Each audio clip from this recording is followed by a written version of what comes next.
রহমতুল্লাহ। যে বিষয়ে কথা বলতে সেটা হচ্ছে বিগত শুক্রবারে একটা মসজিদের ইমামকে নৃশংসভাবে হত্যা করার চেষ্টা করা হয়েছে।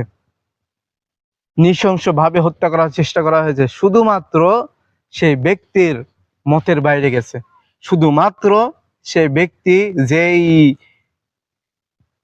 মানহাজকে অনুসরণ করে, যে তরিকাকে অনুসরণ করে, শুধুমাত্র সেই কথার বিরুদ্ধে গেছে।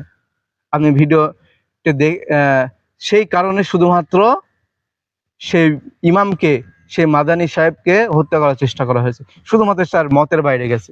কি তাকে এসে বলা হয়েছে আপনি মিলাদ করুন, সে ব্যক্তি বলছে কোরআনে তো মিলাদের কথা নেই। মিলাদ অর্থ কি আমরা জেনে নিই। মিলাদ অর্থ হচ্ছে জন্মদিন। শুধুমাত্র মিলাদ অর্থ জন্মদিন। এই কথার কারণে সাথে আরেকটি কথা বলছিল কি, আমরা যদি কোনো অফিসারের কাছে না চেয়ে যদি তার পিয়নের কাছে কোনো কিছু চাই, তাহলে কি সেই আবেদনটা কবুল হবে? শুধুমাত্র এই কথাটুকু বলছে সেই ইমাম। তার কারণে জুম্মার নামাজ পড়ে সেই ইমামের উপর হামলা। কথাটা তো সত্যই। আমরা অনেক সময় অনেক উদাহরণ দিই, সেই ইমামও একটা উদাহরণ দিয়েছে।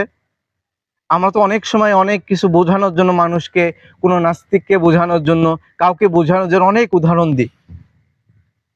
সেই ইমামও তাকে বোঝানোর জন্য যে কোনো পিয়নের কাছে যদি কোনো অ্যাপ্লাই আমরা জমা দিই, কোনো কিছু জমা দিই, কোনো অফিসের বসের কাছে না দিয়ে, সে আবেদন তো সেরকমভাবে কবুল হয় না। সে আবেদন তো সেই মালিকের কাছে নাও যেতে পারে। আর মিলাদ অর্থই হচ্ছে জন্মদিন। যে জন্মদিন কোনো সাহাবী থেকে আসে নাই, কোনো সাহাবী রাসূলের জন্য জন্মদিন